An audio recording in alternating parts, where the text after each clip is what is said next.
Hello friends, मेरे digital classes में आप लोग का बहुत बहुत फिर से नए सेशन में स्वागत कर। तो यहाँ पे हम छत्तीसगढ़ की जनजातियों के बारे में हम पढ़ रहे थे। इसका पहला पार्ट अपलोड हो चुका है। ये हमारा सेकेंड पार्ट है, जिसमें पहले पार्ट में 10 क्वेश्चन कवर कराया था। तो हम 11वां क्वेश्चन से बढ़ेंगे। सभी एग्जाम के लिए इम्पोर्टेंट है, चाहे आप छत्तीसगढ़ पुलिस की तैयारी कर रहे हो, छत्तीसगढ़ के आप पीएससी प्री मतलब कोई भी एग्ज़ाम हो, या आपम हो गया पीएससी मतलब कोई भी एग्ज़ाम हो बैंक वगैरह, तो लगभग सभी एग्ज़ाम में जो है आपका ये काम आएगा। पिछली बार देखेंगे 2018 के जो छत्तीसगढ़ सामान्य अध्ययन से जो कि 15 से 20 क्वेश्चन यहाँ से पूछे गए थे, और आपके करंट पे से बहुत सारे क्वेश्चन आपसे 15 क्वेश्चन पूछे गए थे। तो यहाँ से इम्पोर्टेंट है, बढ़िया करंट अफेयर्स और जीके और छत्तीसगढ़ सामान्य अध्ययन, इसको बढ़िया तैयारी कीजिएगा। चलिए स्टार्ट करते हैं सेशन को। 11वां क्वेश्चन हमारा। पहले बार आए तो चैनल को सब्सक्राइब करके रख लीजिएगा, ताकि नोटिफिकेशन आप तक यहाँ पे पहुँच पाए। तो कोरबा जनजाति द्वारा विवाह के अवसर पर किया जाने वाला जो नृत्य कहलाता है सैला नृत्य, दमनच नृत्य, कर्मा नृत्य या आपके कक्सार नृत्य। तो इसका जो करेक्ट आंसर जो हो जाएगा बी ऑप्शन करेक्ट आंसर हो जाएगा। याद रखिए, कोरबा जनजाति द्वारा कौन सा नृत्य किया जाता है, तो दमनच नृत्य किया जाता है। इसे कौन से समय किया जाता है, तो याद रखिएगा इसको जो है विवाह के अवसर पर, विवाह के समय जो है खुशी के माहौल में जो इस नृत्य को किया जाता है, दमनच नृत्य, ये आपका कोरबा जनजाति द्वारा विवाह के समय इसको किया जाता है। तो इसको याद रखिए। उसी तरह सरहुल त्यौहार, ये सरहुल त्यौहार बोलता हूँ, सरहुल नृत्य ये आपके उरांव जनजाति में, ये भी एक पीएससी व्यापम में क्वेश्चन पूछा गया है। तो सरहुल नृत्य कौन से जनजाति में किया जाता है, तो उरांव जनजाति में आपका किया जाता है। और ये आपका जो दमनच नृत्य है, जो आपके पहाड़ी कोरवा होते हैं उनके द्वारा किया जाता है विवाह के अवसर में। और छत्तीसगढ़ में समस्त जो लोक नृत्य भी से सबसे भयोत्पादक नृत्य भी इसको कहा जाता है, दमनच नृत्य। तो इसका बी ऑप्शन यहाँ पे करेक्ट आंसर हो जाएगा।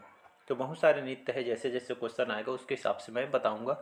तो ये दोनों को याद रखिएगा, सरहुल नृत्य उरांव जनजाति में, और आपका जो दमनच ये आपका जो है कोरवा जनजाति में विवाह के अवसर पर ये जो किया जाता है।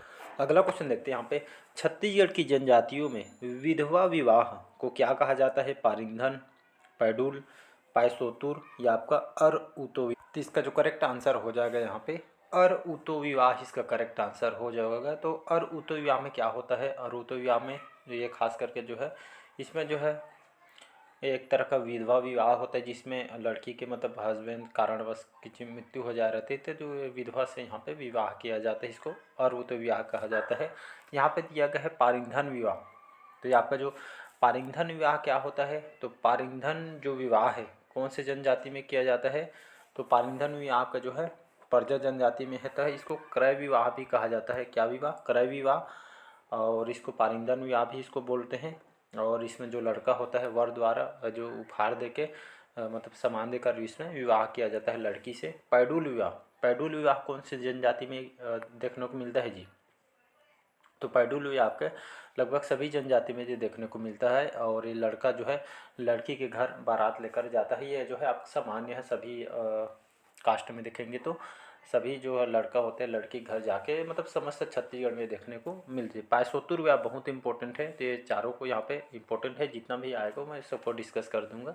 तो पायसोतुर विवाह जिसको ही पायसोतुर का और किस नाम से जानते हैं, अपहरण, याद रखिएगा, अपहरण विवाह के नाम से इसको जाना जाता है। और जो है कौन से जनजाति में पायसोतुर विवाह है, ये आपका गोंड जनजाति। कौन सी जनजाति, तो गोंड जनजाति में अपहरण विवाह, पायसोतुर विवाह। इसमें जो लड़का होता है लड़की को इसमें अपहरण करके विवाह किया जाता है, तो ये आपका पायसोतुर विवाह कहलाता है। तो इसको सभी को याद रखिएगा। अगला क्वेश्चन देखते हैं।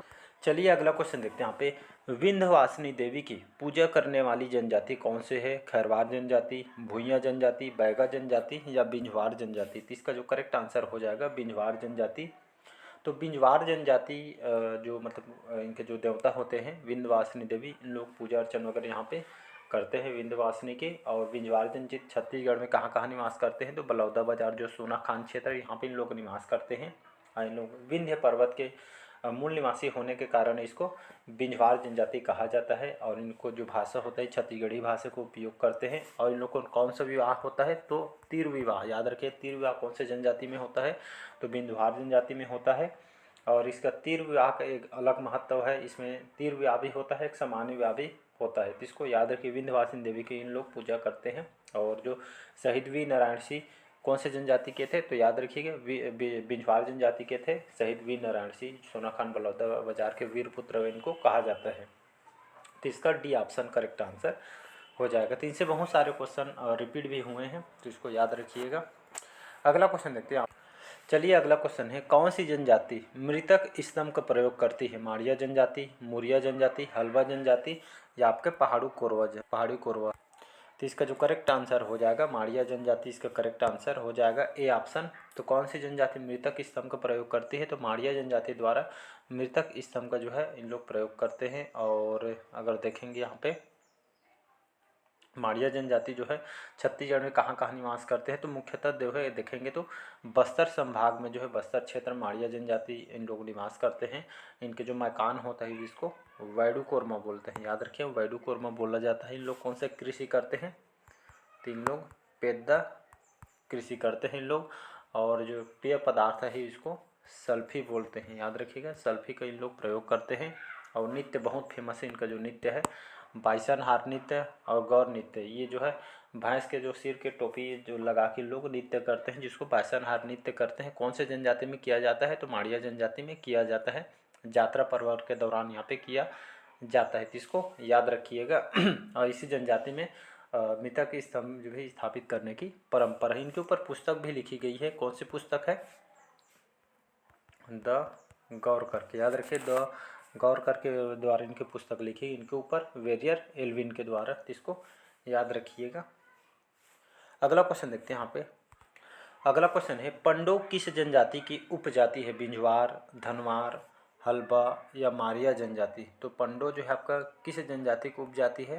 तो इसका जो करेक्ट आंसर हो जाएगा मारिया जनजाति के उपजाति है पंडो। पंडो जनजाति की बात करूं तो पंडो जनजाति छत्तीसगढ़ में कहाँ कहाँ निवास करते हैं? तो खास करके अंबिकापुर क्षेत्र में इन लोग निवास करते हैं। और उनको जो हमारे छत्तीसगढ़ सरकार के द्वारा पंडो जनजाति के लिए पंडो विकास अभिकरण जो है कहाँ पे संचालित किया है, बनाया गया है? अंबिकापुर में जो है पंडो विकास अभिकरण बनाया गया है। राज्य सरकार द्वारा, छत्तीसगढ़ सरकार द्वारा इसको विशेष पिछड़ी जनजाति घोषित किया गया है। कल के सेशन में 7 पूरा जनजातियों को यहाँ पे विशेष पिछड़ी जनजाति घोषित की है। तो पूरा कल का सेशन देखिएगा, पहला पार्ट को उस पर पूरा बताया हुआ है। तो इसका डी ऑप्शन करेक्ट आंसर हो जाएगा। नेक्स्ट क्वेश्चन, अगला क्वेश्चन देखते हैं यहाँ पे। राज्य की किस जनजाति का जो नृत्य है भयोत्पादक होता है? बैगा जनजाति, कोरवा जनजाति, कमार जनजाति या खैरवार जनजाति। अभी इसके बारे में बताया था आपको। तो राज्य की भयोत्पादक जो होता है ये नृत्य कोरवा जनजाति में देखने को मिलती है, जो कि कोरवा अंबिकापुर क्षेत्र में लोग निवास करते हैं। और ये आपके कौन से समय किया जाता है जी? ये जो खास करके दमनच जो विवाह के समय इसको मतलब ये क्या है, विवाह के समय इसको किया जाता है कोरवा जनजाति में। और जो है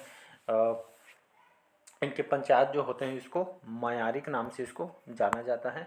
और इनका जो विवाह जो होते हैं ढुकू विवाह, याद रखिएगा इन लोग का जनजाति में ढुकू विवाह यहाँ पे प्रचलित है। इन लोग मृतक संस्कार को नवाधाती इन लोग कहते हैं। तो इसको आपको याद रखना है। एक चीज़ है इसमें याद रखिएगा, इस जनजाति में जो कोरवा जनजाति के लोग जो है इसमें जो खास करके अब जो मतलब जो शरीर में जो है आग से मतलब दाग और निशान लगा कर जो इन लोग अपने इलाज करते हैं। तो इसको याद रखिएगा। नेक्स्ट क्वेश्चन देख, अगला क्वेश्चन है, किस जनजाति में बहनों से भी विवाह प्रचलित है? गोंड जनजाति में, उरांव जनजाति में, पहाड़ी कोरवा में या आपके कंवर जनजाति। तो इसका जो करेक्ट आंसर हो जाएगा गोंड जनजाति में बहनों से विवाह किया जाता है। कौन सा विवाह कहलाता है? तो ये आपका दूध लौटावा। कौन सा? दूध लौटावा विवाह कहा जाता है। गोंड जनजाति में प्रचलित है। खुद के रिलेटिव मतलब ममेरे फूफेरे जो भाई बहन का जो विवाह इसमें किया जाता है। तो ये आपका गोंड जनजाति में कौन सा विवाह? दूध लौटावा विवाह। तो इसको याद रखिए, गोंड जनजाति में देखने को मिलती है। इसका ए ऑप्शन यहाँ पे करेक्ट आंसर हो जाएगा। नेक्स्ट क्वेश्चन देख, अगला क्वेश्चन देखते हैं यहाँ पे। कौरवों को अपना पूर्वज मानने वाली जनजाति कौन सी है? कोरबा जनजाति, कमार जनजाति, माड़िया जनजाति या गोंड जनजाति। तो कौन से जनजाति के जो लोग होते हैं यहाँ पे जो कौरवों को अपना पूर्वज मानती है? तो इसका भी ऑप्शन करेक्ट आंसर हो जाए। कमार जनजाति के जो लोग होते हैं इन लोग जो है कौरवों को अपना पूर्वज मानने वाली जनजाति कहलाती है। कमार जनजाति छत्तीसगढ़ में कहाँ कहाँ निवास करते हैं जी? तो खास करके गरियाबंद जिले के अंतर्गत बिंद्रा नवागढ़ देवोग तहसील में जो है ये आपके आंशिक रूप से धमतरी जिले वगैरह में इन लोग निवास करते हैं। इन लोग का जो बांस से संबंधित काम करते हैं, बांस कार्य करते हैं, जिसमें आपका झाड़ू, टुकनी, सूपा ये सब जो है बनाने के इन लोग काम करते हैं। इनके पंचायत प्रधान को कुरहा बोलते हैं, इसको याद रखिएगा। और रायपुर संभाग के क्षेत्र की विशेष पिछड़ी जनजाति है। इन लोग जैसे इन लोग का प्रचलित है अपने जो मतलब इस जनजाति में घर में किसी फैमिली मेम्बर का डेथ होता है तो इन लोग घर का त्याग कर देते हैं और अन्य जगह में इन लोग निवासी स्थान बनाते हैं। और इस जनजाति में घोड़ा छूना मना होता है, निषेध होता है। तो कौन सी जनजाति में? कमार जनजाति में देखने को मिलती है। अगला क्वेश्चन चलिए देखते हैं। परजा जनजाति को बस्तर में क्या कहा जाता है? परजा जनजाति को बस्तर में क्या कहा जाता है? धुरवा, पुरवा, मुरवा या आपका गौ। तो इसका जो करेक्ट आंसर हो जाएगा ए ऑप्शन करेक्ट आंसर हो जाएगा। तो परजा जनजाति, तो परजा जनजाति को बस्तर में जो है क्या कह के इन लोग बोला जाता है या क्या कहा जाता है? तो इन लोग को धुरवा कहा जाता है, इसको याद रखिएगा। परजा जनजाति की बात करूं, छत्तीसगढ़ में परजा जनजाति कहाँ निवास करते हैं? तो बस्तर, कोंडागांव, सुकमा, दंतेवाड़ा क्षेत्र में लोग निवास करते हैं। इनके युवा गृह को क्या कहते हैं? तो धांगर बक्सो या सॉरी धांगर बक्सर है, तो धांगर बक्सर इन लोग कहा जाता है। इन लोग का जो मुखिया होता है इसको मडूली बोलते हैं, जिसमें घर के सामने एक पत्थर के देवता निशान वगैरह बना होता है। तो ये जो है इनके मुखिया को बोला जाता है। और जहाँ पे पंचायत चौपाल लगता है। और परजा जनजाति में जो धार्मिक कार्य करने वाले जो जानी और शुद्धिकरण करने को यहाँ पे भटनायक यहाँ पे कहा जाता है, तो इसको याद रखिएगा। अगला क्वेश्चन देखते हैं यहाँ पे। चलिए अगला क्वेश्चन है, राज्य के कौन सा जिला पूर्व में नर बलि हेतु प्रचलित था? सरगुजा, बस्तर, धमतरी या कवर्धा? तो इसका जो करेक्ट आंसर हो जाएगा बस्तर, इसका करेक्ट आंसर हो जाएगा। तो पूर्व में नर बलि हेतु प्रचलित था, कैसे प्रचलित था कहने का मतलब है, तो यहाँ पे आप देखे होंगे पहले जो ज़माने में जो हमारे अभी तो मॉडर्न टाइप के चल रहे, तो पिछले हमारे जो दादा परदादा थे वो पिछले है में, तो कहने का मतलब उस समय यहाँ पे जो किसी कार्यक्रम वगैरह होता था तो यहाँ पे हर चीज़ में जो लोग बलि प्रथा देती थी। तो इस तरह के यहाँ पे जो प्रथा चल रही थी, अब तो बहुत ही यहाँ पे जो है नियम वगैरह आ गई है, तो एक कम देखने को मिलती। पहले जो है हर चीज़ में यहाँ पे नर बलि प्रथा प्रचलित थी, तो आपके बस्तर में सबसे ज़्यादा देखने को मिलती है। आज भी होता है लेकिन बहुत ही कम देखने को मिलती है। अगला क्वेश्चन देखते हैं, छत्तीसगढ़ की कौन सी जनजाति झूम कृषि करती है? परजा जनजाति, दोरली जनजाति, माड़िया जनजाति या बिंझवार तो इसका जो करेक्ट आंसर हो जाएगा माड़िया जनजाति करेक्ट आंसर हो जाएगा। तो ये जो जनजाति लोग जो माड़िया जनजाति के लोग यहाँ पे कौन सी कृषि करते हैं? झूम कृषि करते हैं। अलग अलग जनजातियों में अलग अलग यहाँ पे कोई स्थायी कृषि करते हैं, तो कोई पेद्दा कृषि खेती करते हैं। तो ये सभी जो है देखने को मिलती है। तो जैसे जैसे क्वेश्चन आएगा उसके हिसाब से मैं डिस्कस करूँगा। तो माड़िया जनजाति के लोग जो है कौन से कृषि करते हैं, पद्धति करते हैं? तो झूम कृषि इन लोग करते हैं। और जो है माड़िया जनजाति बस्तर क्षेत्र के यहाँ पे आसपास इन लोग निवास करते हैं। और इन लोग का जो पेय पदार्थ है इसको सल्फी बोलते हैं, कोल्ड ड्रिंक एक तरह के समझेंगे तो। और इन लोग बाइसन हर नृत्य करते हैं और गौर नृत्य करते हैं। मतलब यात्रा पर्व के दौरान इस सबको किया जाता है, तो इसको याद रखिएगा। और इनके ऊपर एक पुस्तक है द गौर करके, वेरियर एल्विन द्वारा ये पुस्तक को लिखी गई है, जिसको याद रखिएगा। सी ऑप्शन करेक्ट आंसर हो जाएगा। छत्तीसगढ़ में बाल विधवाओं के विवाह को क्या कहा जाता है? चूड़ी विवाह, गवन विवाह, कन्या विवाह या चढ़ विवाह? तो इसका जो करेक्ट आंसर हो जाएगा बी ऑप्शन करेक्ट आंसर हो जाएगा। तो बाल विधवाओं मतलब ये जो है पहले क्या होता था, मतलब बहुत कम एज में जो है शादी वगैरह कर देते थे, या किसी कारणवश यहाँ पे डेथ हो जाते थे, चाहे हस्बैंड हो चाहे वाइफ हो, तो इस तरह का इसको बाल विवाह कहा जाता है। लेकिन अभी बहुत सारे नियम आगे सरकार गवर्नमेंट के, तो ये बहुत कम होता है, नहीं के समान यहाँ पे। तो बाल विधवा विवाह को क्या कहा जाता है? इसको गवन विवाह कहा जाता है। मतलब किसी कारण वो डेथ होता है, लड़की चाहे लड़के को, लड़की को होते उसको मतलब दूसरी जगह शादी किया जाता है, तो ये जो है आपका बाल विधवा कहलाता है। तो इसको याद रखिएगा, बी ऑप्शन करेक्ट आंसर हो जाएगा। अगला क्वेश्चन देखते हैं यहाँ पे, जनजातीय समाज में प्रचलित महारा बाजा में शामिल नहीं है नगाड़ा, मोहरी जिसको शहनाई बोलते हैं, तुड़बुड़ी या आपका तोहेली? तो इसका डी ऑप्शन करेक्ट आंसर हो जाएगा, तोहेली याद रखिएगा। तो ये जो है महारा जो बाजा है आपका शामिल नहीं है, नगाड़ा, मोहरी, शहनाई, तुड़बुड़ी ये सभी भाषा जो पढ़े होंगे, बाकी तोहेली जो है या जो बाजा सम्मिलित नहीं है। अगला क्वेश्चन देखते हैं, गौड़ जनजाति में मड़ई के मुख्य दिन किया जाने वाला जो नृत्य क्या कहलाता है? सैला नृत्य, कर्मा नृत्य, भगोरिया नृत्य या आपका एबालतोर नृत्य? तो इसका जो करेक्ट आंसर हो जाएगा डी ऑप्शन करेक्ट आंसर हो जाएगा। तो गौड़ जनजाति में मड़ई के मुख्य दिन किया जाने वाला नृत्य क्या कहलाता है? तो आपका एबालतोर नृत्य कहलाता है। कौन से जनजाति में किया जाता है? तो याद रखिएगा गोंड जनजाति में किया जाता है। एबाल जो नृत्य है खास करके मड़ई के प्रमुख देवता अंगादेव के आराधना के लिए किया जाता है।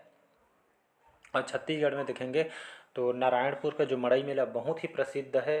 देखेंगे क्वेश्चन भी पूछा गया है कहाँ का मड़ई मेला प्रसिद्ध है, तो नारायणपुर का मड़ई मेला बहुत ही प्रसिद्ध है, जिसमें अंगादेव का निर्माण काष्ठ से किया जाता है और इस नृत्य का आयोजन यहाँ पे करते हैं। तो इसका डी ऑप्शन करेक्ट आंसर हो जाएगा।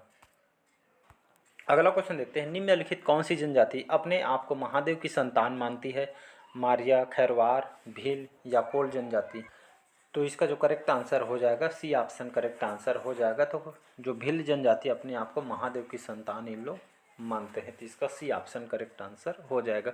तो चलिए आज का सेशन आप लोग को कैसा लगा कमेंट करके ज़रूर बताइएगा। वीडियो लंबा हो जाएगी इसलिए जो सेशन को आज हम यहीं तक रखते हैं। बाकी जो अगले पार्ट थर्ड पार्ट में हम मिलते हैं तो बढ़िया रिवाइज़ कीजिएगा। साथ ही साथ जो है जितना हो सके मॉक टेस्ट लगाइएगा। एमसीक्यू क्वेश्चन जो है जितना हो सके सॉल्व करते चलिएगा। आप जितना ज़्यादा मॉक टेस्ट लगाएंगे क्वेश्चन करेंगे, इससे क्या फ़ायदा होगा, आप कहाँ पे है चूक रहे हैं या कहाँ पे आपको वीकनेस हो रही, मतलब कहने का मतलब कहाँ कमज़ोर है कौन से चैप्टर में, ये आपको पता चलेगा। उसको जाके बढ़िया रिवाइज़ कीजिए, फिर आपका स्कोर इसमें बढ़ने लगे। क्योंकि हम पढ़ते ज़रूर हैं, मॉक टेस्ट ज़रूर लगाते हैं, लेकिन हम जो है अपने कमजोरी पे काम नहीं करते, इसलिए हमारा सिलेक्शन जो है रुक जाता है। तो उस पर अपने जो है वीक सब्जेक्ट पे काम करिए, जाके रिवाइज़ कीजिए, फिर मॉक टेस्ट लगाइए, फिर रिवाइज़ कीजिए, फिर मॉक टेस्ट लगाइए। इसमें क्या है जो है इसमें इम्प्रूवमेंट होते हैं। अपने वीक जो सब्जेक्ट में इसमें काम करिए। बाकी आप समझदार हैं। चलिए मिलते हैं अगले पार्ट में। आज का सेशन हम यही तक रखते हूँ और मिलते हैं थर्ड पार्ट में। पहले पार्ट नहीं देखोगे तो जाकर देख सकते हैं, उसमें लगभग स्टार्टिंग कवर कराया था, बैकग्राउंड वगैरह उसमें पढ़ाया था मैं। तो चलिए आज के सेशन यहीं तक रखते हैं। Thank you.